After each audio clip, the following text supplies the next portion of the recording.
Hello guys, कैसे हैं सब। मेरा नाम है इब्राहिम, आप देख रहे हैं इब्राहिम अलवाला चैनल। तो आज हम इस वीडियो में बात करेंगे कि हमारी total cost of coming to UK कितनी रही है। और जैसा कि मैं पहले बता चुका हूं कि हमारा डिपेंडेंट वीज़ा था, मैं डिपेंडेंट वीज़े पे हूं और मेरी वाइफ का जो है स्टूडेंट वीज़ा है।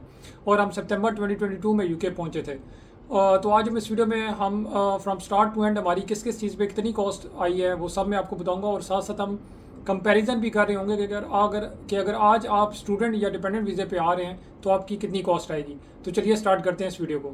तो आगे जाने से पहले मैं आपको बताता चलूँ कि अगर आप जनवरी 2024 इनटेक या उसके बाद स्टूडेंट वीज़े में यूके आ रहे हैं तो आप अपने साथ डिपेंडेंट नहीं ला सकते। अगर आप पीएचडी में आ रहे हैं, जिसे post graduate research work programme भी कहते हैं, तो फिर आप अपने साथ डिपेंडेंट ला सकते हैं।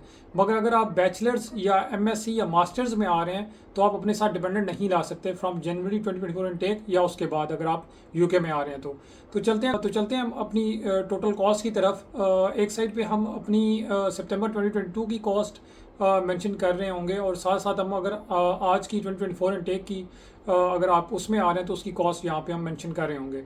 तो सबसे पहले जो हमारे पास कॉस्ट आती है वो है आइल्स की फ़ी। हमने जब आइल्स बैक इन 2022 में दिया था तब हमें कॉस्ट जो है आइल्स की पड़ी थी 38,500 पाउंड। उसकी पिक्चर मैं यहाँ पे अटैच कर दूंगा। और जिसने एडमिशन लेना होता है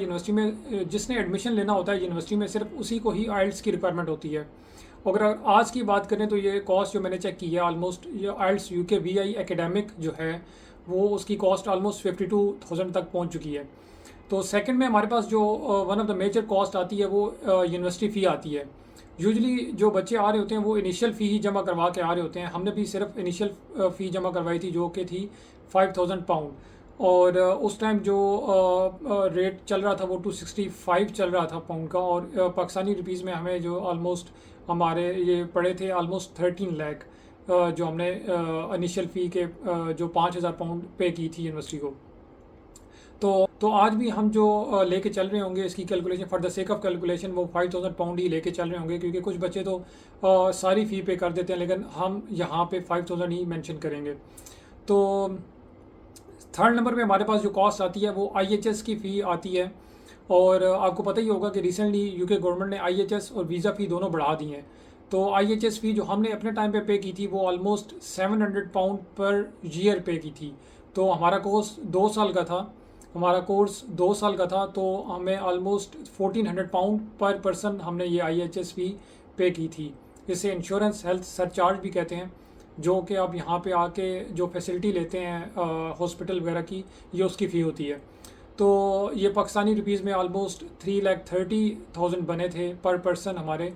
तो अब जो है ये आईएचएस फ़ी बढ़कर ऑलमोस्ट 1,000 पाउंड पर ईयर हो चुकी है। तो उसकी कॉस्ट भी यहाँ पे मैं मेंशन कर दूंगा।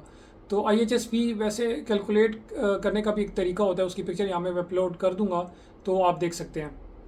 इसके बाद हम आते हैं अपने फोर्थ जो हमारी फ़ी होती है, फोर्थ कॉस्ट की तरफ, जो कि है हमारी वीज़ा फ़ी। वीज़ा फ़ी जो है वो जैसा कि मैंने पहले बताया, वीज़ा फ़ी भी बढ़ चुकी है, लेकिन हमने जो अपने टाइम पे वीज़ा फ़ी पे की थी वो थी 368 पाउंड। और जो कि अब बढ़ के हो चुकी है 490 पाउंड।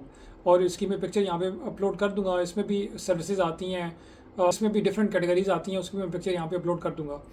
तो पाकिस्तानी रुपीज़ में हमें ये फ़ी पड़ी थी 102,000 जो है पाकिस्तानी रुपीज़ पर पर्सन। तो इसके बाद हमारे पास फिफ्थ जो कॉस्ट आती है, आगे जाने से पहले मैं आपको बताता चलूँ कि जो आईएचएस फ़ी और वीज़ा फ़ी आप जिस कार्ड से पेमेंट करेंगे, जिस बैंक कार्ड के थ्रू आप पेमेंट करेंगे, तो मेक श्योर आप जो है वो फाइलर हों। क्योंकि फाइलर का 1% और नॉन फाइलर का 2% जो है वो टैक्स डिडक्ट होता है, plus 3.5% bank charges for international transaction.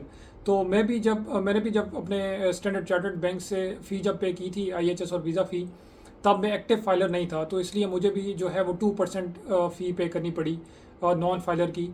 तो मेक श्योर आप भी जब फ़ी पे करने से पहले जो है आप फाइलर हों। फिफ्थ नंबर पे हमारे पास कॉस्ट आती है टीबी टेस्ट की। टीबी टेस्ट की फ़ी जो है वो 10,000 रुपीज़ टू 15,000 रुपीज़ तक सेंटर टू सेंटर डिपेंड करती है।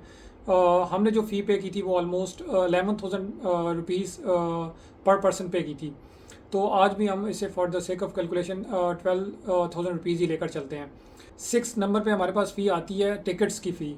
हमारे टाइम पे जो हमें टिकट्स फ़ी पड़े थे वो ऑलमोस्ट 250,000 के पड़े थे। इतने ज़्यादा एक्सपेंसिव क्यों पड़े थे, क्योंकि हमने सिर्फ 10 days before coming to UK हमने टिकट्स बुक की थी। तो इसलिए मैं रिकमेंड करता हूँ कि टिकट्स जो हैं वो जल्दी से जल्दी ही आप बुक कर लेनी चाहिए। मैं कुछ दोस्तों को जानता हूँ जो यूके आए थे स्टूडेंट वीज़ा पे, और उन्होंने सिर्फ 100,000 यानी 1 लाख की टिकट्स भी यहाँ से टिकट्स भी परचेज़ की हैं। तो इसलिए मैं रिकमेंड करता हूँ कि इसलिए जितनी जल्दी से जल्दी आप टिकट बुक कर सकते हैं आपको बुक कर लेनी चाहिए। तो सेवन नंबर पे हमारे पास आती है VFS ग्लोबल, या आप गैरी फेडेक्स की अपॉइंटमेंट कह लें। वैसे तो VFS ग्लोबल जो है 2 तरह की सर्विस प्रोवाइड करता है, एक तो स्टैंडर्ड सर्विस और दूसरी जो है प्रायोरिटी सर्विस। तो स्टैंडर्ड सर्विस तो इनकी स्टैंडर्ड सर्विस की अपॉइंटमेंट तो बिल्कुल फ्री है और उसके कोई चार्जेस नहीं है, फ्री ऑफ कॉस्ट है। आप जो है इनकी वेबसाइट पे जाके ख़ुद सेलेक्ट कर सकते हैं। लेकिन पाकिस्तान में ये भी हो रहा है कि आपको स्टैंडर्ड सर्विस की जो फ्री ऑफ कॉस्ट अपॉइंटमेंट होती है वो मिलती नहीं है। और जो है क्योंकि यहाँ पे भी एक बिज़नेस चल रहा होता है पाकिस्तान में, जो कंसल्टेंट होते हैं, जो भी डिफरेंट लोग होते हैं, वो परचेज़ करके रख लेते हैं और फिर ज़्यादा एक्सपेंसिव करके जो है ना वो स्टूडेंट्स को बेचते हैं, ज़्यादा पैसे लेकर वो स्टूडेंट को जो है ना वो अपॉइंटमेंट देते हैं। तो हमने भी जो एक कंसल्टेंट है उनसे हमने 10,000 पर पर्सन दे के ये अपॉइंटमेंट ली थी आफ्टर 6 डेज़ की। मैं कुछ दोस्तों को जानता हूँ जिन्होंने ऑलमोस्ट 25 to 30,000 पे करके जो है within a week VFS global की अपॉइंटमेंट ली है। तो यहाँ पे मैं पिक्चर अटैच भी कर दूंगा कि अगर आपने प्रायोरिटी अगर सर्विस लेनी है वीज़ा सर्विस की, तो वो ऑलमोस्ट 500 पाउंड उसकी कॉस्ट है, जो कि मैं बिल्कुल रिकमेंड नहीं करता। लेकिन ये है कि उसका डिसीजन विद इन 1 वीक आ जाता है। तो एक और चीज़ जो VFS वाले करते हैं वो डॉक्यूमेंट अपलोड की फैसिलिटी भी देते हैं। लेकिन मैं रिकमेंड करूँगा कि आप अपने डॉक्यूमेंट्स खुद अपलोड करें, और मैं यहाँ पे पिक्चर अटैच भी कर दूँगा कि वहाँ पे प्रॉपर लिखा आता है कि आपको कौन कौन से डॉक्यूमेंट अपलोड करने पड़ते हैं। अगर आप VFS वालों की फैसिलिटी लेते हैं तो वो ऑलमोस्ट 5,000 चार्ज करते हैं डॉक्यूमेंट अपलोड करने के। तो बेहतर है कि आप अपने डॉक्यूमेंट तो बेहतर है अगर आप खुद कर सकते हैं, नहीं तो अगर आप किसी कंसल्टेंट के थ्रू कर रहे हैं अपना केस, तो उसको बोलें वो आपके डॉक्यूमेंट अपलोड करें। तो 8 नंबर में हमारे पास फी आती है बैंक स्टेटमेंट ही। अगर आप बैंक स्टेटमेंट खुद रख रहे हैं अपने अकाउंट में तो फिर तो कोई कॉस्ट नहीं है, लेकिन अगर आप किसी से बारो करके या किसी से लेकर अमाउंट रख रहे हैं तो ज़ाहिर बात है उसकी भी कॉस्ट इंक्लूड होगी। तो यहाँ पे मैं जो है वो ज़ीरो ही यहाँ पे मेंशन कर रहा हूँ क्योंकि हमारी स्टेटमेंट ऑलमोस्ट अपनी थी। तो अब तो 9th नंबर पे हमारे पास आती है कॉस्ट PCC सर्टिफिकेट की। यूके आने से पहले जो है वो ऑलमोस्ट सारे PCC सर्टिफिकेट जो है बनवा के लाते हैं, और मैं रिकमेंड करता हूँ कि वो बनवा के लाना चाहिए, जिसे पुलिस करेक्टर सर्टिफिकेट भी कहते हैं। वो डिफरेंट यहाँ पे अगर आप कहीं भी जॉब के लिए अप्लाई करते हैं तो वो चाहिए। PCC सर्टिफिकेट की कॉस्ट ऑलमोस्ट हमें 800 पड़ी थी। 10th नंबर पे हमारे पास कॉस्ट आती है इंटरनेशनल लाइसेंस की। इंटरनेशनल लाइसेंस, मेरे पास तो लाइसेंस था और उसे इंटरनेशनल लाइसेंस पे कन्वर्ट करने के लिए ऑलमोस्ट जहाँ तक मुझे याद पड़ रहा है 500 की कॉस्ट मुझे पड़ी थी। 11th नंबर पे हमारे पास जो कॉस्ट आती है वो मैरिज सर्टिफिकेट की है। अगर आप डिपेंडेंट आ रहे हैं तो फिर आपको ये सर्टिफिकेट चाहिए होता है, जिसे इंग्लिश निकाहनामा भी कहते हैं। लेकिन अगर आप अकेले आ रहे हैं तो फिर आपको अगर आप अकेले स्टूडेंट आ रहे हैं तो फिर आपको ये नहीं चाहिए।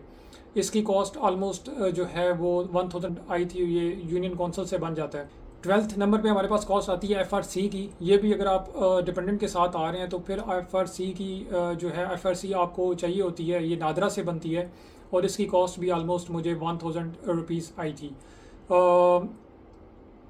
13 नंबर पे हमारे पास जो कॉस्ट आती है वो शॉपिंग की कॉस्ट आती है। ज़ाहिर बात अगर आप यूके आ रहे हैं तो आपने शॉपिंग करके ही आनी है। तो हम भी जैसे सितंबर में आ रहे थे तो ऑलमोस्ट विंटर आने वाला था, और अगर आप यहाँ से यूके में आकर परचेजिंग करते हैं, शॉपिंग करते हैं, तो डेफिनेटली वो आपको डबल कॉस्ट पड़ेगी एज़ कम्पेयर टू अगर आप पाकिस्तान से शॉपिंग करते हैं। तो हमने ऑलमोस्ट 50,000 की शॉपिंग की थी। तो ये भी डिपेंड करता है अगर आप आ रहे हैं तो आपने कितनी शॉपिंग करनी है। 14 नंबर पर हमारे पास जो कॉस्ट आती है वो, अगर आप 14 नंबर पे जो हमारे पास कॉस्ट आती है वो है आप जो पाउंड साथ लेके आते हैं यूके में। ये भी डिपेंड करता है कि कोई ज़्यादा लेके आता है कोई कम लेके आता है। तो हमने में ऑलमोस्ट 2000 पाउंड साथ लेके आए थे, जो कि कुछ अमाउंट मैं रिकमेंड करता हूँ लेके आनी चाहिए, क्योंकि यहाँ पे शुरू में अगर जॉब नहीं मिलती तो बंदे का सर्वाइवल मुश्किल हो जाता है। तो हाँ, ये भी कॉस्ट जो है वो मैंडेटरी है। तो ये थी हमारी total cost from start to end. हमने किस किस चीज़ पे कितनी हमारी कॉस्ट आई थी। आई होप मैंने सारा कुछ कवर किया हो। मिलते हैं अगली वीडियो में। Till then take care.